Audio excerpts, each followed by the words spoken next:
যদি দান করে আল্লাহ বিগৈরি হিসাবের প্রতিদান দিয়ে দেয়। ও আমার উম্মতরা, এই রমজান মাস নেকের মৌসুম, তোমরা এই রমজান মাসে অধিক পরিমাণে ইস্তিগফার করো। রমজান মাসে তোমরা কোরআন তেলাওয়াত করো, কারণ এই মাসে একটা নফল করলে অন্য মাসের একটা ফরজের সমান নেকি আমার আল্লাহ লিখিয়া দেয়।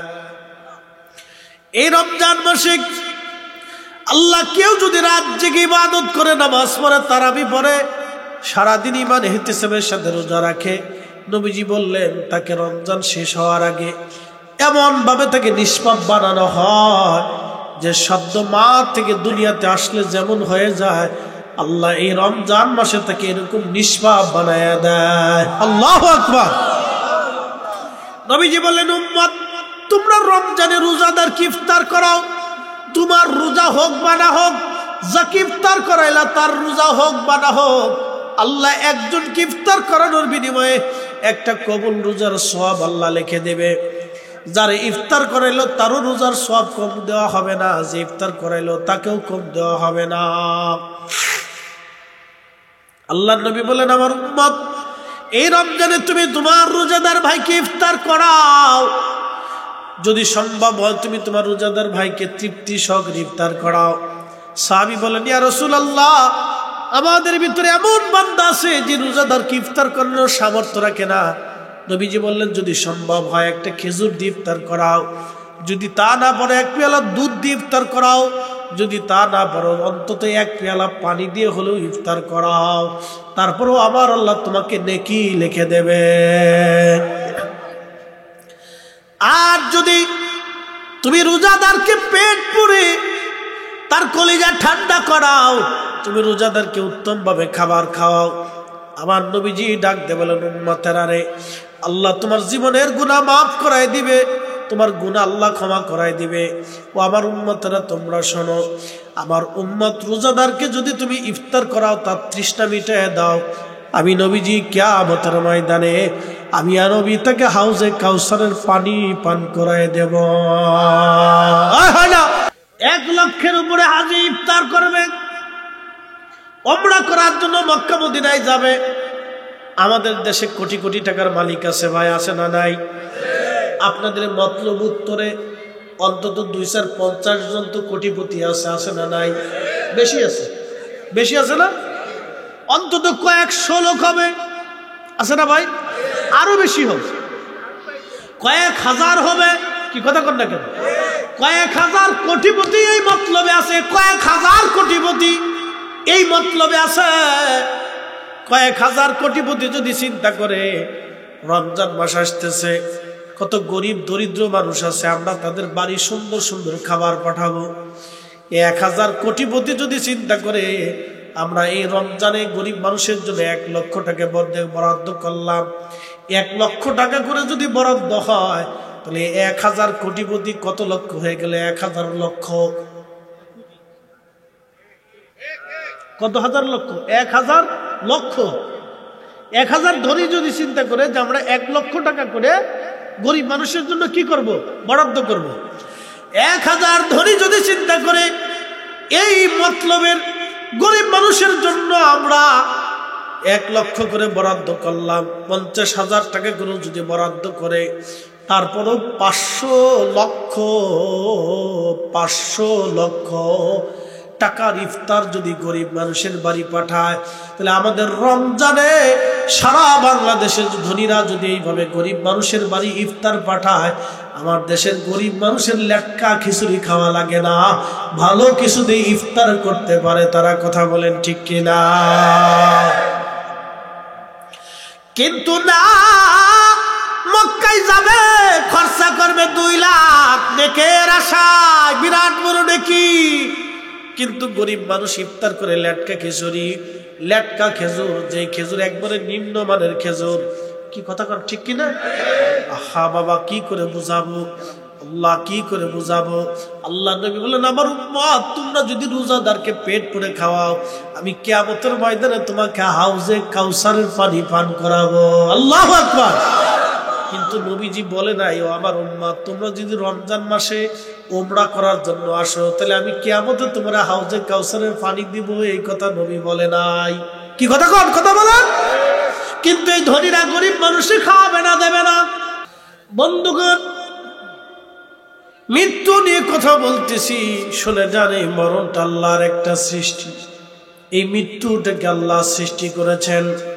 এই মরণের একটা রূপ বা চেহারা আছে। এই মরণটাকে যখন আল্লাহ সৃষ্টি করলেন, সৃষ্টি করার পরে সমস্ত ফেরেশতাদেরকে আল্লাহর সামনে আনলেন। কোটি কোটি ফেরেশতা আল্লাহর সামনে দাঁড়াইলো। আমার রব, আমার আল্লাহ মৌতের সুরুটটা দিয়া মৃত্যুটাকে ফেরেশতাদের সামনে তুলে ধরলেন। মৃত্যুর বিকট চেহারা দেখে সমস্ত ফেরেশতারা অজ্ঞান হয়ে জমিনের মধ্যে পড়ে গেল। আল্লাহর ফেরেশতারা আবার হুঁশ ফিরে আসার পরে বলেন, আল্লাহ কি বানাইছো তুমি? এত কঠিন বিকট চেহারা দেখে আমরা নিজেরাই ভয়ে বিহ্বল হয়ে অজ্ঞান হয়ে গেলাম। আল্লাহ বললেন, হে ফেরেশতারা, এই বস্তুর নাম হলো মৃত্যু, মরণ। মরণ। ফেরেশতারা বলল, এই মরণ কি সবার জন্য হবে না কারো কারো জন্য? আল্লাহ তখন বললেন, কুল্লু নাফস, এমন কোন জীবন নাই দাইকাতুল মউত, মৃত্যুর স্বাদ তার না নিতে হবে। আপনার বাড়ির বিড়ালটা মারা যাবে, আপনার বাড়ির গরুটা মারা যাবে, আপনার বাড়ির ছাগল বকরি মারা যাবে, বনের গাছটা মারা যাবে, নদীর মাছটা মারা যাবে। পৃথিবীতে কোনো মাছের স্থায়ী চিরজীবন হয় নাই, কোনো গাছও চিরজীবন বেঁচে থাকে নাই, কোনো প্রাণী চিরজীবন বেঁচে থাকে না, কোনো মানুষ বাঁচে না, জীব বাঁচে না। সমস্ত সৃষ্টির একদিন মৃত্যু হবে, মরণ হবে। তখন ফেরেশতারা আশ্চর্য হয়ে বলেন, ইয়া রব, ইয়া আল্লাহ, আমাদেরও কি মৃত্যু হবে? আল্লাহ বলেন, হ্যাঁ, তোমাদেরও মরণের স্বাদ নিতে হবে। আল্লাহ আজরাইলকে বলেন, আজরাইল, এই মৃত্যুর দায়িত্বটা তোমাকে দিয়ে দিলাম, তোমাকে মালাকুল মউত বানাইলাম। আজরাইল ডাক দেখে, রাব্বি, যারে দেখা আমি নিজেই ভয়ে অজ্ঞান হয়ে গেছি, এই মালাকুল মউত আমার দায়িত্ব দিলা, এর দায়িত্ব কেমনে পালন করবো গো আল্লাহ? আল্লাহ ডাক দিলেন, আজরাইল, আমি রব্বুল আলামিন তোমাকে দায়িত্ব দিয়ে দিলাম, আমি তোমাকে এটাকে নিয়ন্ত্রণ করার ক্ষমতাও আমি আল্লাহ তোমাকে দিয়ে দেব। তুমি মৃত্যু গ্রহণ করবা, মৃত্যু, মৃত্যু, মরণ, মরণ, মরণ। আল্লাহ কোরআনে বললেন, ওয়া তাদরি নাফসুম বিআইয়ি আরদিন তামুত।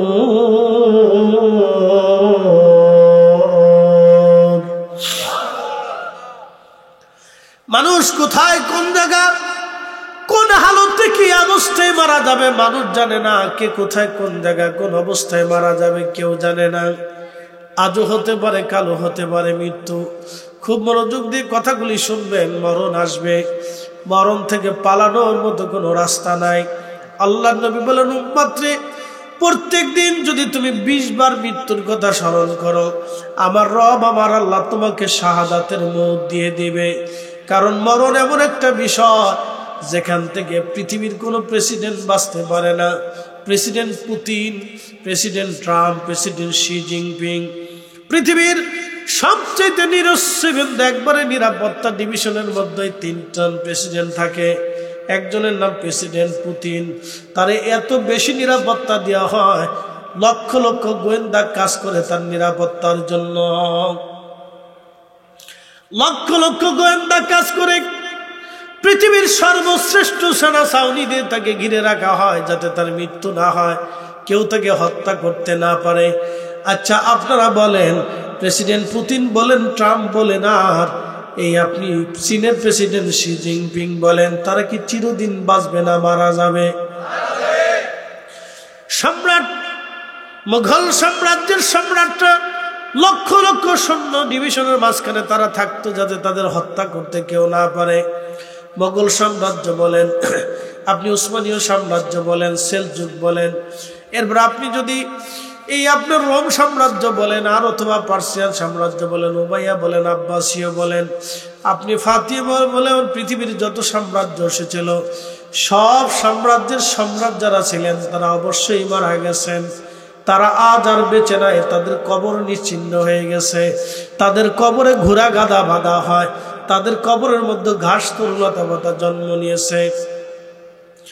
চেঙ্গিস খান 2 কোটি মানুষ হত্যা করেছিল তার সাম্রাজ্য বাঁচানোর জন্য, কিন্তু তার সাম্রাজ্য আজকে আর নাই। চেঙ্গিস খানের সাম্রাজ্য নাই, তার আইন চলে না। তার নাম শুনলে পৃথিবীর লক্ষ লক্ষ মানুষ ভয় পাইতো, আজকে কেউ তারে ভয় পায় না। তার কবর পর্যন্ত নিশ্চিহ্ন হয়ে গেল, খবর পাওয়া গেল না।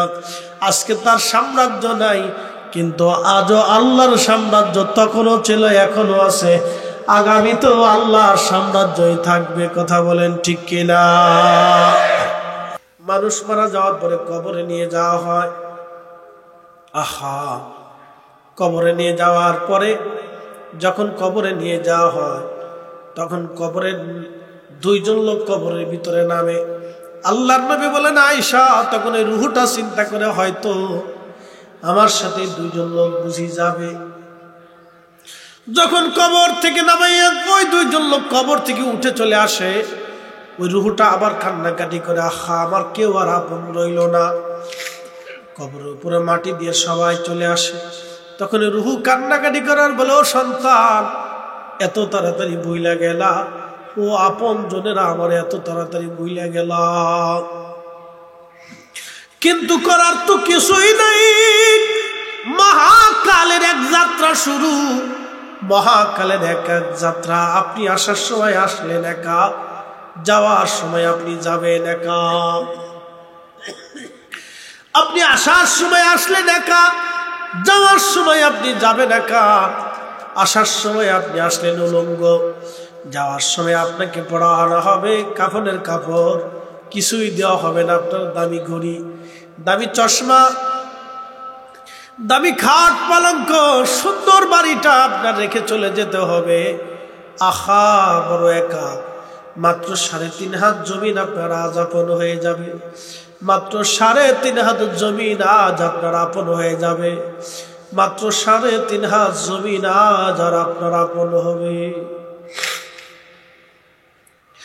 ওই কবরে নামাইয়া মানুষগুলি যখন আপনাকে একা রেখে চলে আসবে, এতদিন যাদের জন্য আপনি পরিশ্রম করলেন, কেউ আপনার সাথী হবে না।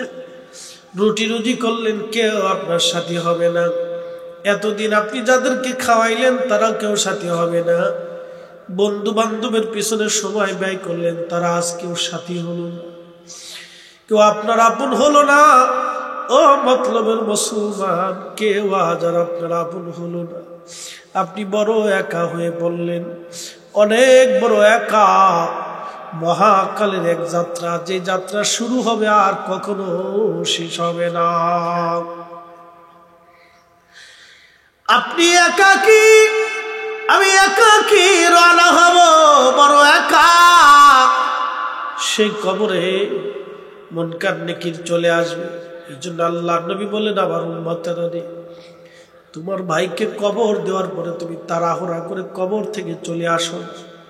তুমি তোমার ভাইয়ের কবরের পাশে দাঁড়াও, দাঁড়াইয়া তাকে তালকিন করতে থাকো, জোরে জোরে কোরআন পড়তে থাকো,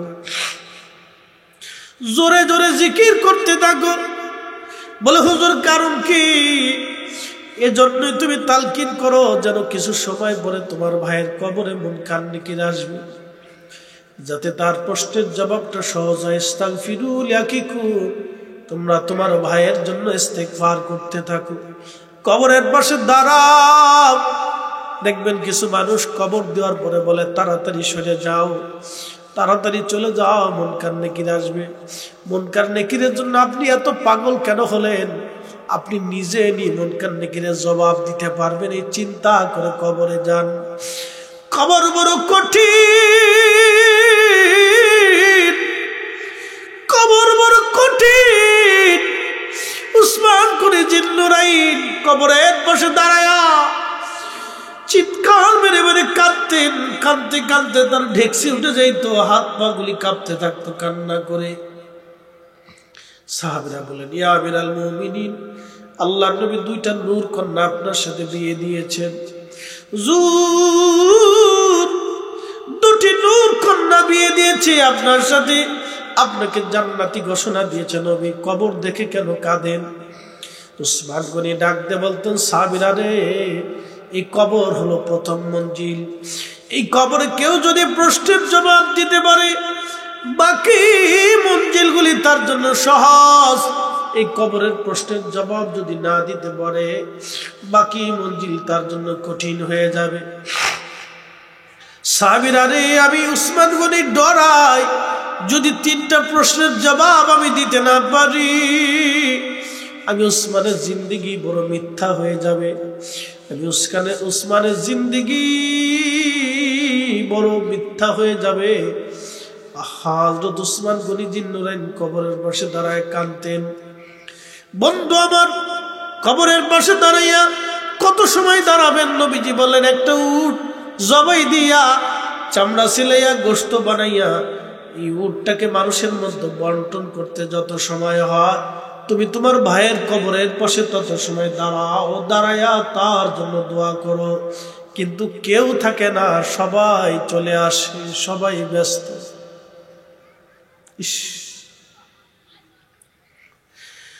ওই সময় সবাই ব্যস্ত, কেউ ব্যবসার কাজে ব্যস্ত, কেউ চাকরির কাজে ব্যস্ত, সন্তান নিয়ে ব্যস্ত, জমি জমা নিয়ে ব্যস্ত।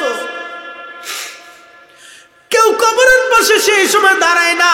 বড় কঠিন কবর, নিঃসঙ্গ, বড় একাকী, বড় একাকী। জীবনের এক চরম বাস্তবতা হলো কবর।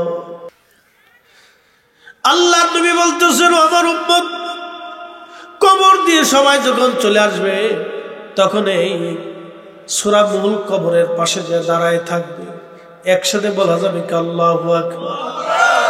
এই সূরা মুল কবরের পাশে দাঁড়াবে, সূরা মুল দাঁড়ায় থাকবে, অপেক্ষা করবে।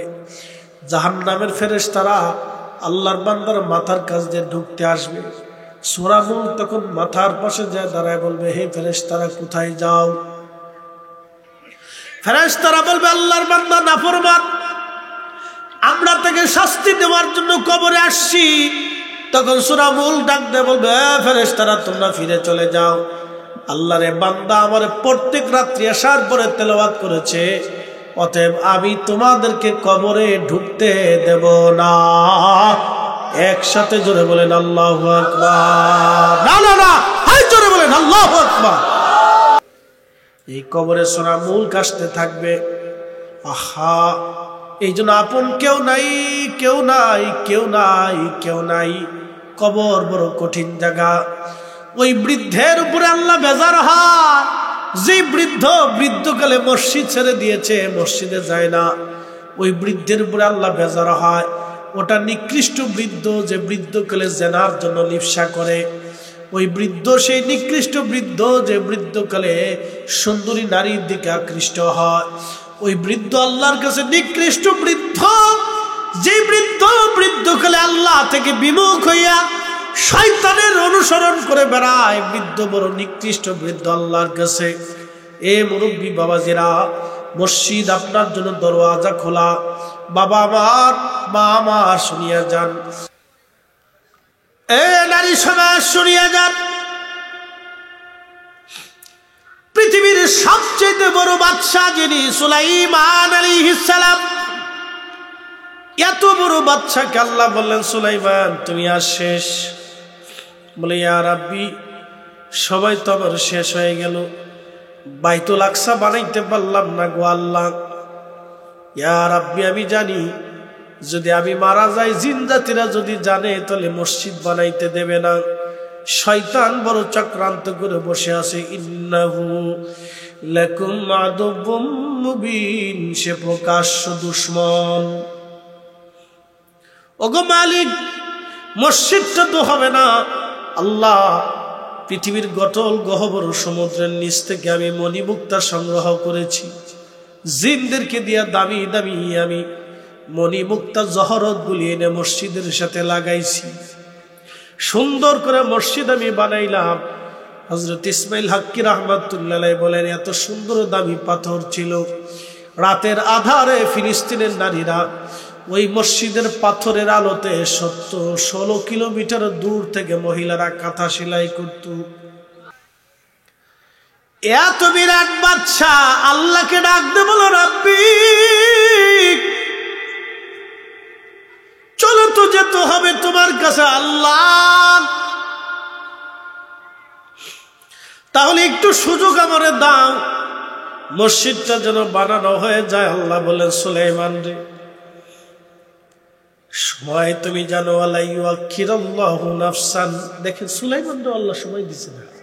আহা, সুলাইমান রে আল্লাহ সময় দেয়। ওয়ালাই ইউআখিরুল্লাহু নাফসান ইযা জাআ আজালুহা।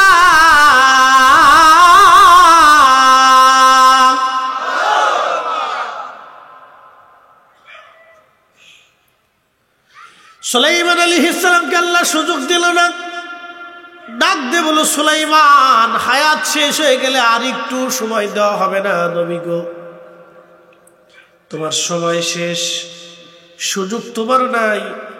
সুলাইমান আলাইহিস সালাম বলল, ইয়া রাব, মসজিদটা আমার বড় আশা, সুন্দর করে মসজিদ আমি বানাই দিয়ে যাব আল্লাহ। আল্লাহ বলেন তাহলে কাছের হুজরা বানাইয়া ওই হুজরার মধ্যে তুমি দাঁড়াও, যাতে জিনেরা বুঝে যে তুমি মসজিদ বানানো দেখতেছ। সুলাইমান আলাইহিস সালাম প্রাসাদের বাহিরে এসে সুন্দর করে একটা কাঁচ দিয়ে হুজরা বানাইলেন। কাঁচ দিয়ে সুন্দর করে একটা হুজরা বানাইলেন। এই বিরাট হুজরার মধ্যে সুলাইমান আলাইহিস সালাম লাঠির উপরে ভর দিয়ে দাঁড়াইলেন। তার একটা লাঠি ছিল, লাঠির উপরে ভর দিয়ে দাঁড়াইলেন। দেখেন তারপরও আমার আল্লাহ তার সময় দেয় নাই। অতএব আমাদের সময় যদি শেষ হয়ে যায়, পৃথিবীতে থাকার আর কোনো রাস্তা নাই। মুসা আলাইহিস সালামের কাছে আজরাইল এসে বলল, মুসা, সময় আপনার শেষ, আপনাকে নিতে আসছি। মুসা আলাইহিস সালাম আজরাইলে একটা ঘুষি মারছে। প্রিয় মুসলমান, খুব মনোযোগ দিবেন। হযরতে মুসা কালিমুল্লাহ চোখ হাতে নিয়ে রওনা করলেন। দুঃখিত, আজরাইল আলাইহিস সালাম চোখ হাতে করে নিয়ে রওনা করলেন। আল্লাহর কাছে যা বলেন, ইয়া রব, আপনি আমারে কার কাছে পাঠাইলেন? আমারে এমন এক ঘুষি মারছে, আমার চোখ বের করে ফেলেছে আল্লাহ। আল্লাহ বলেন, আজরাইল সে কি চায়? বলে, আমারে যেমনে মারছে বোঝা যায় সে মরতে চায় না। আল্লাহ বলেন, আজরাইল আবার ফেরত যাও, ফেরত যাইয়া তারে বলো, মুসা কালিমুল্লাহ, তুমি একটা গরুর উপরে হাত দাও, তোমার হাতের নিচে যত পশম পড়বে তত বছর তোমাকে হায়াত দেওয়া হবে। আজরাইল এসে বললেন, ওগো মুসা কালিমুল্লাহ, আপনাকে আল্লাহ রাব্বুল আলামিন আমাকে আবার পাঠাইছে, আপনি একটা গরুর গায়ের উপরে হাত দেন, আপনার হাতের নিচে যত পশম পড়ে ততটা বছর আল্লাহ আপনাকে হায়াত দেবে। মুসা নবী বললেন, ওগো আজরাইল, তারপরে কি হবে? বলে, তারপরে আপনার মরণ হবে, আপনি মৃত্যু থেকে পালাইতে পারবেন না। ইস, কি চরম সত্য কথা। মুসা আলাইহিস সালাম ডাক দিয়ে বলল, ওগো আজরাইল, তাহলে আর দেরি করার দরকার নাই, এত বছর পরেও যদি মরতে হয় তাহলে আগে মরাই ভালো, তাহলে আর দেরির দরকার নাই, তুমি আমাকে আল্লাহর কাছে নিয়ে চলো। একবার জোরে বলা যাবে আল্লাহু আকবার। ইব্রাহিম আলাইহিস সালামের কাছে আজরাইল আসছে, হুজুর আমি চলে আসছি আপনাকে নেওয়ার জন্য। ইব্রাহিম আলাইহিস সালাম বলেন, আজরাইল, কথা ছিল আমার ইন্তেকালের আগে আপনি আমাদের সতর্ক করে দিবেন। আজরাইল বলল, হুজুর আপনার চুল পেকে গেছে, আপনার দাড়ি পেকে গেছে, এটাই ছিল আপনার জন্য সতর্কতা। আপনার চুল দাড়ি যেহেতু পেকে গেছে, অতএব আপনার সময়ও আল্লাহ আপনাদের সতর্ক করে দিয়েছে। যাদের চুল দাড়ি পেকে গেছে সতর্ক হয়ে যান, আল্লাহ আপনাকে সতর্ক করে দিয়েছে, সময় আপনার কম। ইব্রাহিম খলিল্লাহ ডাক দিল, আজরাইল, আল্লাহকে যায় বলো, কোন বন্ধু কি বন্ধুর জান কবজ করেনি? কোন খলিল কি খলিলের জান কবজ করেনি? কোন বন্ধু কি বন্ধুর জান কবজ করেনি?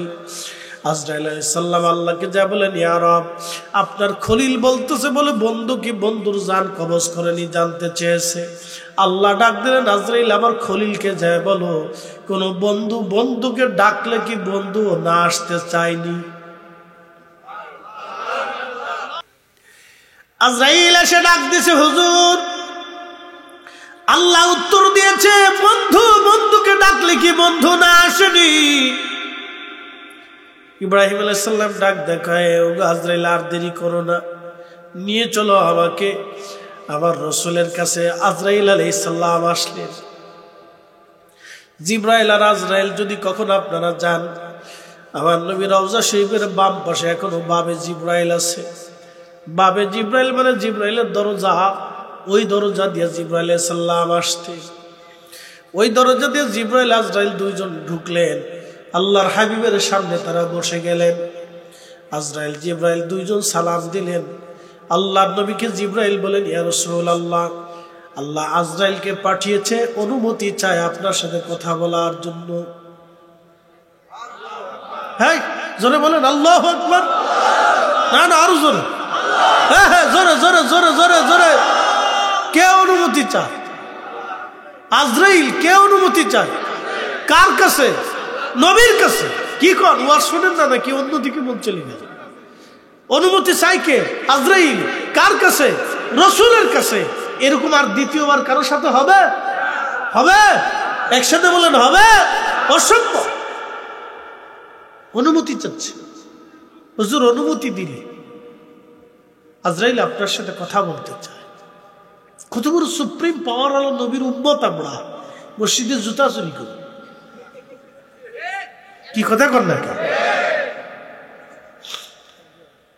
কত দামি নবীর উম্মত। এ মতলববাসী, মনোযোগ দিয়ে শুনিয়া যান। হাজরাতে আজরাইল আলাইহিস সালাতু ওয়াস সালাম, হযরত আজরাইল আলাইহিস সালাম নবীজিকে সালাম দিয়ে বলেন, ইয়া রাসূলুল্লাহ, আল্লাহ আমারে পাঠাইছে নবী গো, অনুমতি যদি দেন আপনাকে নিয়ে আল্লাহর কাছে চলে যাব, আর অনুমতি যদি না দেন আমি ফিরে চলে যাব। আপনার যতদিন মন চায় ততদিন আপনি দুনিয়াতে উম্মতের মাঝে থাকবেন। না না হয় না, জোরে বলেন মারহাবা। আল্লাহর নবীজি জিবরাইলের দিকে তাকাইলেন। জিবরাইল, খোদার বিধান কি এরকম? জিবরাইল বলেন, হায় ইয়া রাসূলুল্লাহ, আল্লাহ জানাইছেন অনুমতি দিলে আপনাকে নিয়ে যাওয়া হবে, আর যদি অনুমতি না দেন আজরাইল ফিরে চলে যাবে। তবে হুজুর, আপনার মাশুক আল্লাহ আপনার অপেক্ষায় আগ্রহী হয়ে আছে। একসাথে বলেন আল্লাহু আকবার। বলেন না ইয়া রাসূলুল্লাহ। আজরাইল ডাক দিয়ে বললেন, আমার নবী বলেন, আজরাইল দেরি করো না, নিয়ে চলো আমাকে, আমি আর দুনিয়াতে থাকতে চাই না। আমার নবী বলেন, আজরাইল, আমার গুনাহগার উম্মত ইন্তেকাল হবে, আমার গুনাহগার উম্মতের জান তুমি যখন কবজ করবা আজরাইল, ও আদা করো আমার উম্মতকে তুমি কষ্ট দেবা না। আজরাইল বলল, হুজুর, আপনার উম্মত যদি নেককার হয়, মায়ের কোলের মধ্যে একটা সন্তান যেভাবে ঘুমায়, আমি আপনার উম্মতের জান ওইভাবে কবজ করে নিয়ে যাব। আটার দলার ভিতর থেকে চুল বের করে নিয়ে আসলে যেমন আটার দলা বুঝতে পারে না, আমি তার জান ওইভাবে নিয়ে চলে যাব, সে বুঝতেও পারবে না কি হয়ে যায়। এই জন্য আল্লাহ বলেন, আইয়াতুহান নাফসুল মুতমাইন্না তুরজিই ইলা রাব্বিকি রাদিয়াতাম মারদিয়া ফাদখুলি ফি ইবাদি ওয়াদখুলি জান্নাতি।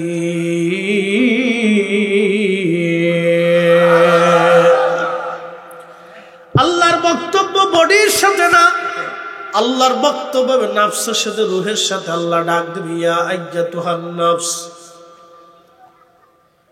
নাফসুল মুতমাইন্না, হে প্রশান্ত আত্মা, তুমি নামাজ হুকুম করেছি, নামাজ তুমি পড়েছো।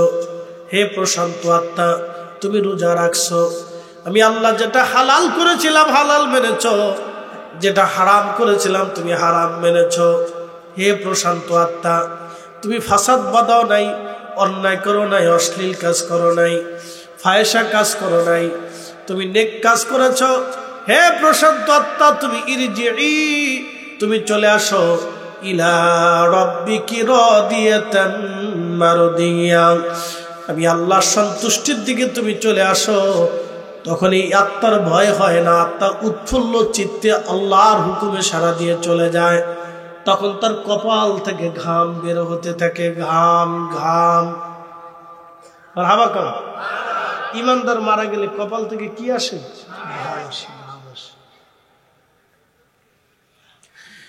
নেককার মারা গেলে কপাল থেকে ঘাম আসে, চেহারা নুরানি থাকে, উৎফুল্ল চেহারা তার থাকে, কারণ খুশি মনে সে চলে যায়। কি মনে যায়? খুশি মনে চলে যায়, ভয়ে ভয়ে যায় না, খুশি মনে চলে যায়। ইরজিই ইলা রাব্বিকি রাদিয়াতাম মারদিয়া, ইরজিই, তুমি আমার কাছে চলে আসো। আমরা কার কাছে যাব? কার কাছে যাব? আল্লাহ আদর করে দুনিয়াতে পাঠাইলেন, তাহলে কি নিয়ে যাব? আমরা ঈমান আমল দুইটা জিনিস নিয়ে যেতে হবে। নারী, হে নারী সমাজ, ভালো করে শুনে যান। 1 নম্বর ঈমান, 2 নম্বর আমল। ঈমান আমল বুঝতে কি অসুবিধা হয়? আমরা ফিরে যাব, চলে যাব আল্লাহর কাছে, থাকার তো কোনো সুযোগ নাই, থাকার কোনো রাস্তা নাই। আমরা আল্লাহর কাছে ফিরে চলে যাব, থাকার আর কোনো রাস্তা। ও মতলবের মুসলমান, খুব ভালো করে শুনে জানি, ইরজিই, আল্লাহ ডাক দেয়, ইরজিই, ফিরে আসো ইলা রাব্বিকি রাদিয়াতাম মারদিয়া, আমি আল্লাহর সন্তুষ্টির দিকে চলে আসো। ফাদখুলি ফি ইবাদি ওয়াদখুলি জান্নাতি, তুমি আমার জান্নাতে চলে আসো। জান্নাত একবার জোরে বলা যাবে কি? মারহাবা। কত বছর ভারতে গেলাম, আমাকে গুয়াহাটি বিমানবন্দর থেকে নামাইয়া, আসামের গুয়াহাটি বিমানবন্দর, এখান থেকে নামাইয়া আমাকে তারা চরের ভিতরে নিয়ে চলে গেল। চরে, ব্রহ্মপুত্র নরের নদীর মাঝখানে চরে। আমাদের যেমন পদ্মা যমুনার চর আছে, মেঘনার চর আছে, চরের মাঝখানে তারা আমাকে নিয়ে গেল। আল্লাহু আকবার। গরিব মানুষ, অত্যন্ত দিনহীন পীড়িত মানুষ তারা। আমি রাত্রিবেলা বুঝতে পারি নাই, সকালবেলা যখন আসতেছিলাম তখন আসার সময় দেখলাম, হায় হায়, তারা অত্যন্ত দরিদ্র, একেবারে দরিদ্র পীড়িত মানুষ, খুবই অভাবী মানুষ তারা। আমাকে অনেক কষ্ট করে তারা মাহফিলে নিয়ে গেছে ইন্ডিয়াতে। দেখার পরে আমার কাছে খুব মায়া লাগলো, হায় হায়, এত কষ্ট করে তারা আমাকে নিয়ে আসছে। বলতেছিল, হুজুর, বহুদিন আপনার ওয়াজ শুনি আমরা, আপনাকে দেশে আমরা আনবো, সেই জন্য অনেক কষ্ট করে আপনাকে আনছি। সকালবেলা দেখি 5 টাকা, 10 টাকা, 20 টাকার নোট হাতে নিয়ে মানুষেরা, দরিদ্র মানুষগুলি, চরের মানুষ দাঁড়ায় আছে, আমার হাতে দিতে চায়, আমি নেই না। আমি বললাম, না, আপনারা দিতে চেয়েছেন, আমি খুশি হয়ে গেছি, আমাকে টাকা দিতে হবে না, এমনিতেই খুশি। আমি বললাম, আপনাদের এই অবস্থা কেন, দারিদ্রতা কেন? বলল, হুজুর, সরকার আমাদেরকে কার্ড দেয় না, জাতীয়তা দেয় না, নাগরিকত্ব দেয় না, সেটা নিয়ে অনেক আন্দোলন ফান্দোলন হয়। ওরা মনে করে আমরা বাংলাদেশি, অথচ আমরা এখানে শত শত বছর ধরে বাস করি। আমাদের পূর্বপুরুষ এই জমিনে বেশ বাস করেছে, তারা আমাদেরকে মনে করে আমরা বাংলাদেশ থেকে আসছি। হুজুর, বড় কষ্টের মধ্যে আমরা আজ আছি। নাগরিক সুযোগ সুবিধা আমাদের নাই, সরকারি চাকরি বাকরি নাই, আমরা কষ্টের মধ্যে আছি। আসিয়া লোকজনদেরকে ডাক বলে, আল্লাহর বান্দারা, আমি তোমাদের অনেক বড় একটা উপকার করেছি, তোমরা আমার একটা উপকার করো। বলে, কি উপকার? কয়, দেখো, আমার আইডি কার্ডটা হারায় গেছে, কোথাও পাওয়া যায় কিনা। লোকের আশেপাশে খুঁজে খুঁজিয়া দেখলো, না, কোথাও তো আইডি কার্ড পাওয়া যায় না। তখন তার সন্দেহ হলো, আমি যে মরহুমকে কবরের মধ্যে নামাইছিলাম, আমি নামানোর সময় নিচু হয়েছিলাম, হয়তো আমার বুক পকেট থেকে তার মাথার কাছে পড়ে গেছে কোথাও।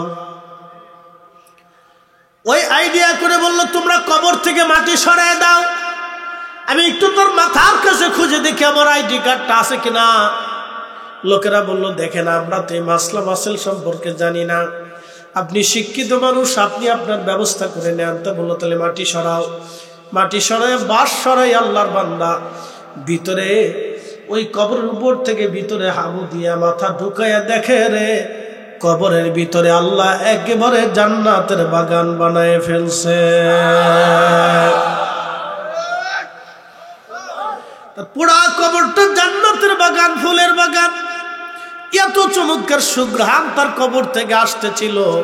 আল্লাহু আকবার, সুঘ্রাণে তামাম এলাকা ছড়িয়ে গেল, এত সুন্দরভাবে ছড়িয়ে গেল প্রায় 30-40 কিলোমিটার পর্যন্ত সুঘ্রাণ বের হতে লাগলো।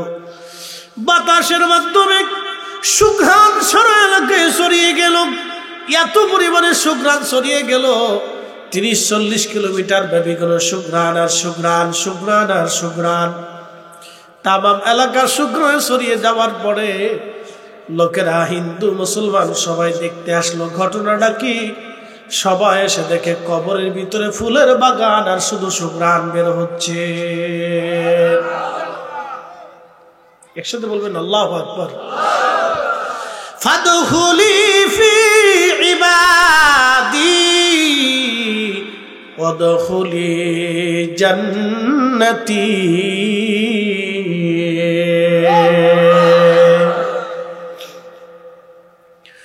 তেলের গাড়ি তেলে চলে,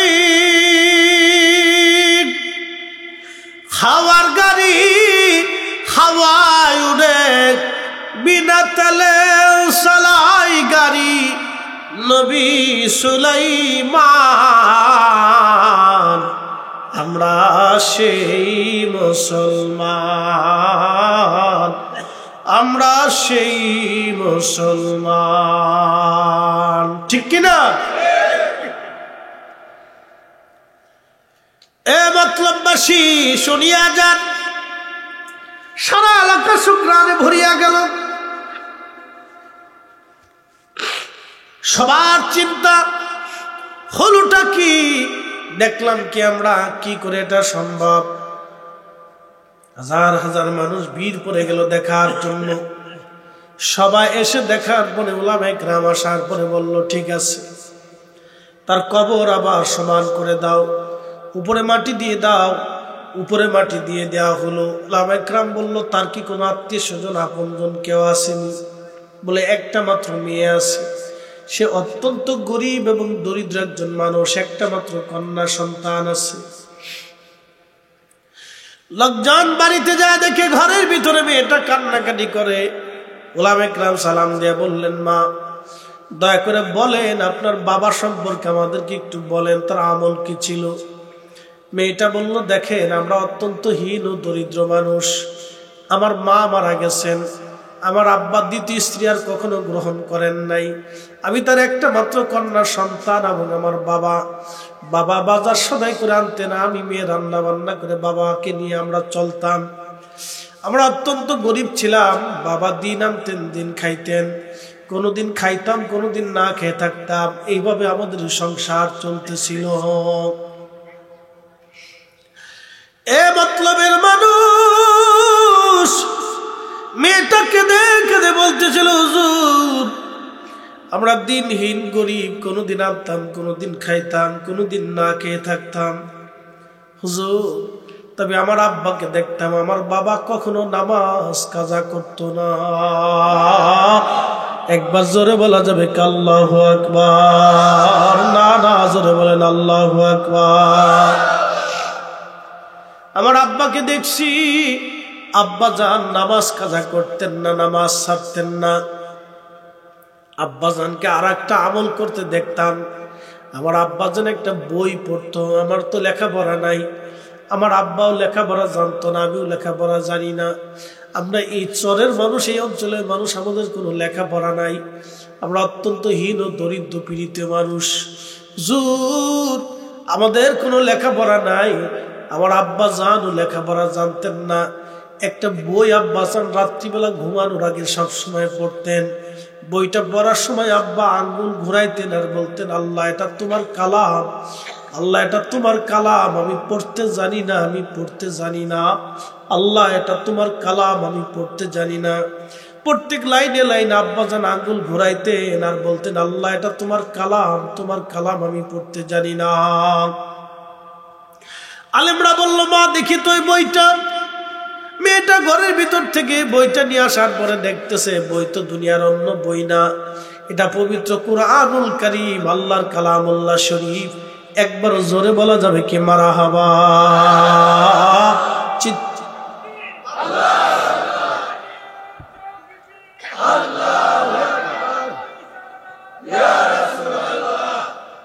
আরে বেচারার কষ্ট হইতেছে। আপনারা এত জোয়ান মধ্য মানুষ থাকতে একজন বয়স্ক মানুষের তাকবীর দিতে হয়? জবানের কি এতই মূল্য আপনাদের হয়ে গেল যে তাকবীরটাও দিতে পারেন না? একসাথে বলেন আল্লাহু আকবার। হ্যাঁ, জোরে বলেন নারে তাকবীর। না না, জোরে বলেন নারে তাকবীর, নারে রিসালাত।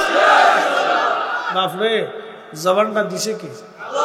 ভাবতেছেন হিসাব হবে না? এত সহজ। ইস, জবানটা হারান তো। পৃথিবীর সব বিজ্ঞানী এক জায়গায় নিয়ে এসে পরে চেষ্টা করেন জবান খুলেন, পারেন কিনা দেখেন। যদি এই জবান দিয়ে আল্লাহর স্লোগান দিতেই কষ্ট হয় আপনাদের, তাহলে বোঝা গেল ইমানের দুর্বলতা এসে গেছে। এ মতলববাসী, মনোযোগ দিয়ে শুনিয়া যান। হাজিরিন, কালামুল্লাহ শরীফ, পবিত্র কুরআনুল কারীম। একসাথে বলুন আল্লাহু আকবার। কিতাবের নাম কি? আলেমরা কোরআন শরীফ খুলে দেখলো প্রত্যেক লাইনে লাইনে আঙ্গুল ঘুরাইতে ঘুরাইতে কোরআনের প্রত্যেক পৃষ্ঠার ভিতরে কালা কালা দাগ হয়ে গেছে, আঙ্গুল ঘুরাইতে ঘুরাইতে। বাজান রে, আল্লাহ মানুষের চেহারা দেখে না। প্রেসিডেন্ট পুতিন কিয়ামতের ময়দানে তার কোনো দাম নাই, কারণ ঈমান নাই। কথা ঠিক কিনা? প্রেসিডেন্ট শি জিনপিং কিয়ামতের ময়দানে 4 পয়সার দাম নাই, কারণ ঈমান নাই। প্রেসিডেন্ট ট্রাম্প কিয়ামতের ময়দানে 4 পয়সার দাম নাই, কারণ ঈমান নাই। পৃথিবীর বড় বড় প্রেসিডেন্ট যার ঈমান নাই, কিয়ামতের ময়দানে 4 পয়সাও তার দাম হবে না। যদি ঈমান না থাকে তো দাম নাই। কি কথা কন না কেন? জোরে বলেন। 4 পয়সাও তার দাম হবে না, 4 পয়সা মূল্য হবে না। এ মুসলমান, খুব মনোযোগ দিবেন। হাজিরিন, কিন্তু এমন একজন দিনহীন গরিব মানুষের দাম এত বড় হয়ে গেল, তার কবর বেহেশতের বাগান হয়ে গেল। আল্লাহর নবী বলেন, আল কবরু রাউযাতুম মিন রিয়াজিল জান্নাহ। আল্লাহ কারো কারো কবর আল্লাহ জান্নাতের বাগান বানায় দেয়, জান্নাতের বাগান। একদিন মাটির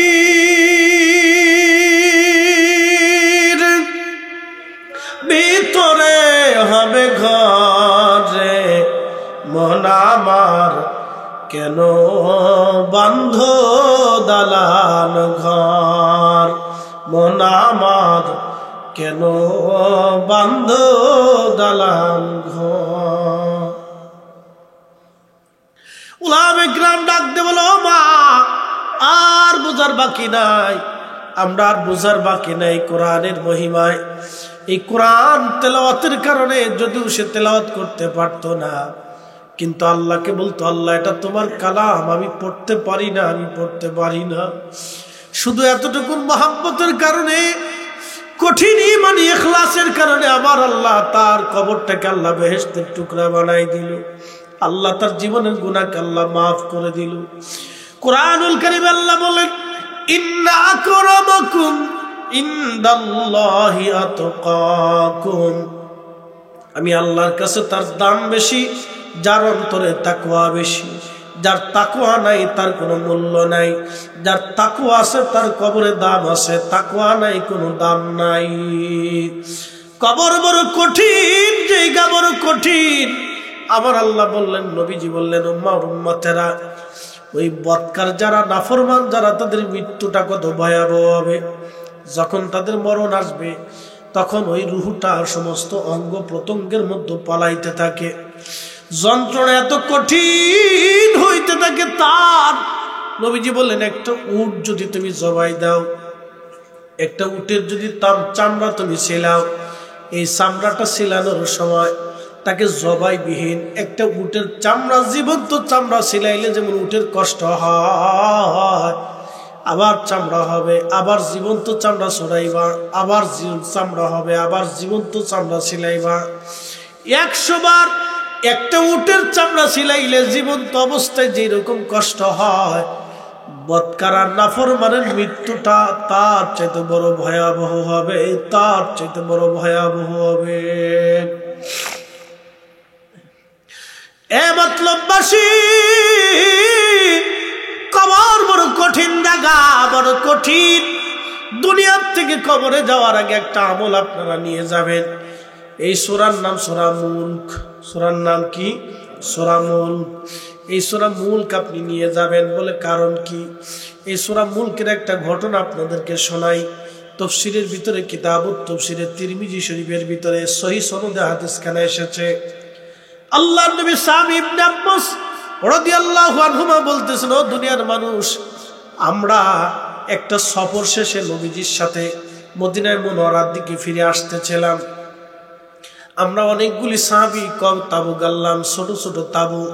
ফিরে আসার সময় রাত্রিবেলা ঘুমানোর জন্য তারা ছোট ছোট তাবু করতেন। তা আমরা তাবু করলাম। আমাদের এক ভাই, একজন সাহাবী, তিনি একটা জায়গায় তাবু গাড়লেন। তিনি জানতেন না এখানে কোনো কবর আছে, তিনি কবরের উপরে তাবু গাড়লেন। কিসের উপরে? আমার দিকে গম আসছেনি, জিম আসছেনি? একসাথে বলেন তো আল্লাহু আকবার। না, আরেকটু জোরে বলেন আল্লাহু আকবার। তাবু গাড়ছে কিসের উপরে? কবরের উপরে। তিনি জানতেন না এখানে কোনো কবর আছে, কিন্তু কবরের উপরে তিনি তাবু গাড়ছে। কবরের উপরে তাবু গেড়ে ফেলছেন। কবরের উপরে তাবু গাড়ার পরে সাহাবী বলতেছেন, আমি কবরের উপরে তাবু গেড়ে কবরের উপরে শুয়ে পড়লাম। শুয়ে যখন পড়লাম তখন শুনি কবরের ভিতর থেকে একজন আল্লাহর বান্দা সূরা মুলক তেলাওয়াত করতেছে কবরের ভিতর থেকে। না না, জোরে বলেন আল্লাহু আকবার। সাহাবী কবরের উপরে, আমার দিকে তাকান, সাহাবী কবরের উপরে, আর কবর কোরআন তেলাওয়াত হয় কবরের ভিতরে। একসাথে বলবেন আল্লাহু আকবার।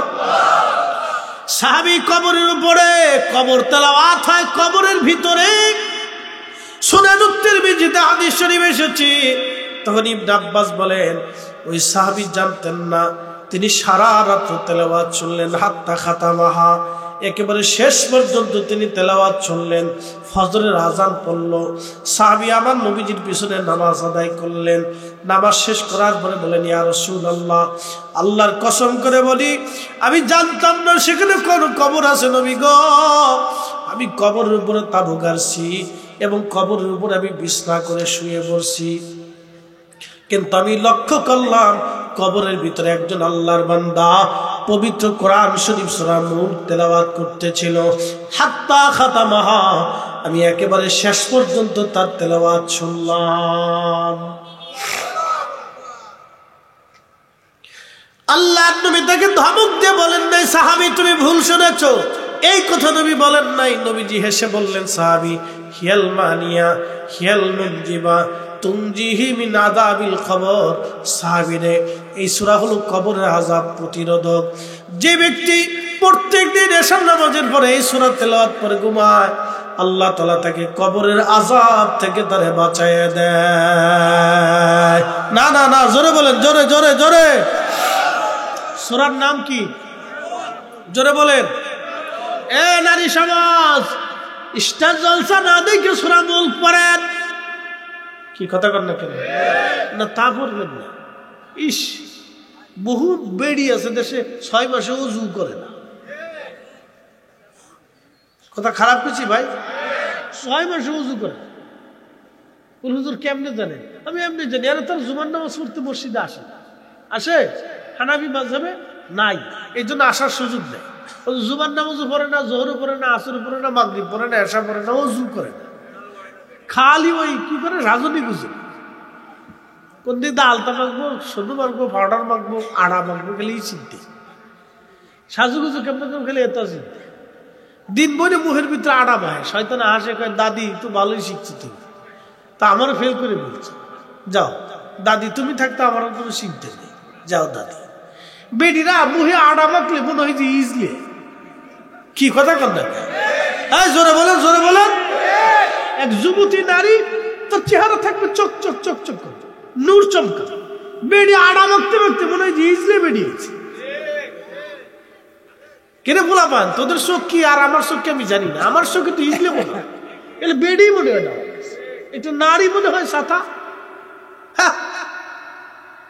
এই যে মুরব্বীরা ওলামা ইকরামের দিকে তাকাবে, মুরব্বী কিছু মুরব্বী আছে দেখবেন যে 5 ওয়াক্ত যারা নামাজ পড়ে তাদের চেহারায় তাকাবেন, দেখবেন নূর চমকা, বুড়া হয়ে গেছে কিন্তু শরীরের নূর আছে, চেহারার নূর আছে। বেটি সারা বছর করে আড়া মাখে এদের পরে লাস্টে বলে যে হিজলে, এরকম কে? নারী জাতি তার চেহারা সুন্দর থাকবে, চকচক করবে, সারা দিন ঘরের ভিতরে বাড়ির ভিতরে থাকে, তার চেহারা ওরকম হবে কে? কি কথা কি আমি খারাপ করতেছি ভাই? আমরার মতো শত শত মাইল যদি দৌড়াইতো তাহলে তো এটা খুঁজেই পাওয়া যেত। আবার গাড়ির মাইলেজ কত জানেন? 1,25,000 প্লাস। কত বুঝেন? একজন সারা জীবনে 1 লক্ষ কিলোমিটার দৌড়ায় না, আর আমরা 1-1.5 বছরে 1 লক্ষ কিলোমিটার দৌড়াই। তা আমরার মতো দৌড়াইলে বেডিরে খুঁজেই পাওয়া যেত না, চেহারা আবার আমরার মতো চকচক করে, ইস এত সহজ।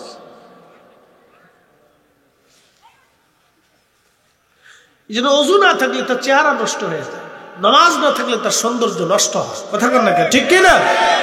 নারী সমাজ আপনাদেরকে বলতেছি, ওদের আড়া উঠে না হয় ইজলে না হইয়া নামাজ কালামে আসেন, পর্দা ফুসিতে আসেন, আল্লাহ এমনি চেহারা নুরানি বানাই দেয়। একসাথে বলেন আল্লাহু আকবার। বেরিরা সেয়াপ্পু এই হুজুরের গোষ্ঠী কি লাই করতে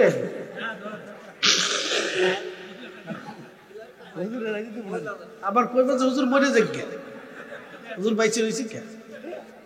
বদদোয়া করেন আর যাই করে, কথা যেটা করতেছি সাচ্চা সাচ্চা কথা বলতেছে। ভাবতেছেন আপনার বেশি সুন্দর দেখা যায়, না না না, এগুলো কোনো সৌন্দর্যই না।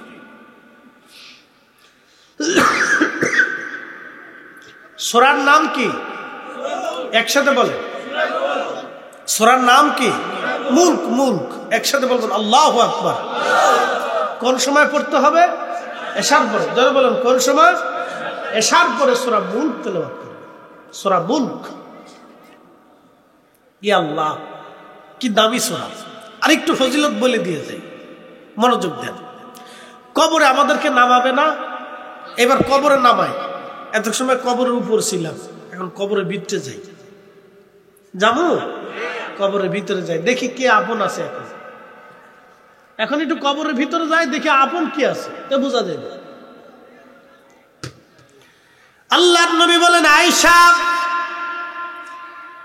এই যারা তাবারক খাইতে আইছেন তারাও চলে আসে। বহুত কষ্ট করছেন আপনারা, চারপাশ দিয়ে ঘুরিয়ে ঘুরিয়ে অনেক কষ্ট হচ্ছে আপনাদের, আর বেশি কষ্ট দিতেছি না, অসুবিধা নেই। আমারও শেষ, 1.5 ঘন্টা ওয়াজ হয়ে গেছে। কেমনে 1.5 ঘন্টা পার করছে আমি নিজেও জানি না, অসুস্থ শরীরে 1.5 ঘন্টা হয়ে গেছে। একসাথে বলবেন আল্লাহু আকবার। যারা এই 1.5 ঘন্টা পরে তাবারক খুঁজতেছেন তারা এখনো তাবারক পান না, তারা লাস্টে আমরাও পাবো, আপনারাও পাবেন। কথা ঠিক আছে না ভাই? আপনারা যারা বসে আছেন আপনারা পাবেন না, আল্লাহ দয়া করে দিলে পাবেন। আর যারা বাইরে আছেন ঘুরতেছে তারাও পাবে, অসুবিধা নেই, ঘুরে ঘুরে পাবে। আর আপনারা ওয়াজ শুনেও পাবেন, আখেরাতও পাইলেন, দুনিয়াও পাইলেন। আল্লাহু আকবার। যারা চারপাশ দিয়ে ঘুরলো এরা বোকা, ও বুঝে না যে আমি যে ঘুরতেছি চারপাশ দিয়ে, তো ঘুরে আমার লাভ হলো কি? আমার তো ঘুরে কোনো লাভ হলো না। তারপর যে বসে রয়েছে সেও পাবে, আমিও পাবো। তো যে বেহেশতের বাগানে বসে রয়েছে তার একটা লাভ হলো, সে আখেরাত নিয়ে গেল। কি কথা কর না কে? কি নিল? আখেরাতের সদাই নিল। দুনিয়াটা তো পাবেন, এটা তো যারা দাওয়াত দিছে আপনাদেরকে, মেহমানদের ব্যবস্থা তারা তো করছে না ভাই? তার উদ্দেশ্য হলো আল্লাহর মেহমান আমি দাওয়াত করছি আমার বাড়িতে বা আমাদের মাহফিলে, তারা আসবে, খালি মুখে কেমনে বিদায় করে।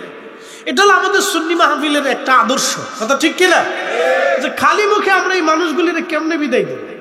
যে এই মানুষগুলি তো আমরা দাওয়াত করে আনছে, কথা ঠিক আছে না ভাই? দাওয়াত করে তো উন্না আনছে, তা আমারও তো আপনারা দাওয়াত করে আনছেন, তা দাওয়াত করে আনার পরে এখন তো আমরা খালি মুখে দিবেন না, কিছু তো খাওয়াই দিবেন।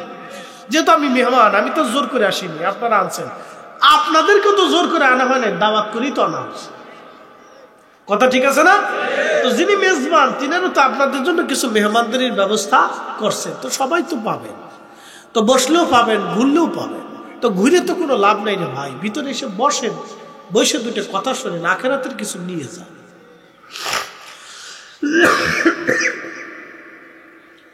প্রিয় মতলববাসী মনোযোগ দিয়ে শুনিয়া যান, সূরা মুলকের ফজিলত আপনাদেরকে শোনায়, এবার কবরের দিকে চলে যায়। রমজান শেষ হলে ঈদের সময় আসার পরে কয়টা কাপড় নিয়ে আসেন, যাকাতের কাপড়। কিসের কাপড়? যাকাতের কাপড়। সর্বনিম্ন মানের কাপড়, 150 টাকার লুঙ্গি, 200 টাকার পাঞ্জাবি, আর ওই আপনার কি বলে ওই 300 টাকার সালোয়ার কামিজ 3 দিন 6 দিন 10 দিন 1 মাস পরার পরে টাস করে ছিঁড়ে ফেলে চলে যায়। এই কাপড় দিয়ে তারা যাকাত বুঝাই দেয়। শয়তান হাসে আর কয়, হায় হায়, এরা আমার সেই তো বড় সিটার। ধোঁকা ধোঁকা ধোঁকা, আল্লাহর সাথে ধোঁকা দেয়, আল্লাহর সাথে চালাকি করে, কথা বল না কেন? এগুলো কোনো যাকাত না। এই জন্য উচিত রমজান মাস আসার পরে যার যার স্থান থেকে, অবস্থান থেকে গরিব মানুষের বাড়ি খাবার পাঠানো, কথা বলে ঠিক কিনা? তা দেবে না, এটা ওমরা করার জন্য যায়, বিরাট কি এসে গল্প করে কত দামি ইফতার খাইছি জানিস, ওটা শতাংশ টাকা, তো ওখানে কিছু খাওয়ার জন্য না। দেশের গরিব মানুষ খাইতে পায় না। আল্লাহ রাসূল বলেন, আমার উম্মতকে তুমি যদি পেট ভরে খাওয়াও, তাহলে আমি রাসূল তোমাকে হাউজে কাউসারের পানি পান করাবো। একসাথে বলেন, একসাথে। এই জন্য ইফতার করার সময় যদি আপনার পয়সা করি থাকে, আশেপাশে চাচা আত্মীয় স্বজন গরিব মানুষ থাকলে ডেকে এনে অথবা তার বাড়িতে গোপনে খাবার পাঠাই দিয়ে আসবে, ইফতার পৌঁছাই দিয়ে আসবে। আল্লাহ কবুল করুক ভাই, বলেন আমিন। আসেন আমরা নবীজিকে দাঁড়ায় সালাম জানাইয়া। প্রিয় উপস্থিতি হাজিরিন, মাইকের আওয়াজ যত দূরে যায়, ঘরে বাইরে বাহিরে থেকে যারা শোনেন চলে আসেন। বাবাজি কথাগুলি শুনে যান, আমরা ফিরে যাব আল্লাহর কাছে, অবশ্যই রবের কাছে ফিরে চলে যাব, থাকার আর কোনো সুযোগ নাই। আমরা ফিরে যাব মালিকের দরবারে। আল্লাহ কোরআনে বলেন, কুল ইন্নাল মাউতাল্লাযী তাফিরুনা মিনহু ফাইন্নাহু মুলাকীকুম।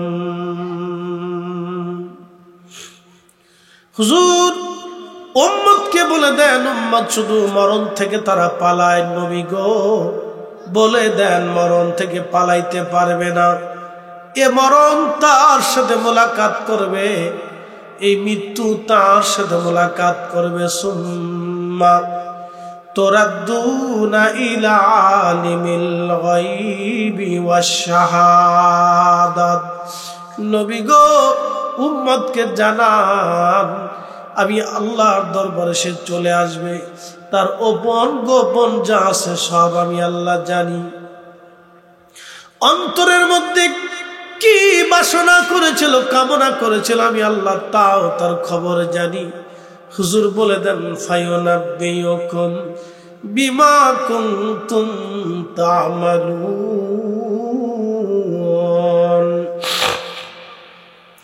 দুনিয়ার মধ্যে কি আমল সে করেছে, আমি রব্বুল আলামিন কিয়ামতের ময়দানে তারে দেখাবো, দেখাই দিব সে কি কি আমল করেছে, আমি তারে দেখাবো কি কি আমল করেছে, আমি তারে দেখাবো। হুজুর বলে দেন, মরণ থেকে বাঁচাইতে পারবে না, পালাইতে পারবে না, এ মরণ তার সাথে মোলাকাত করবে।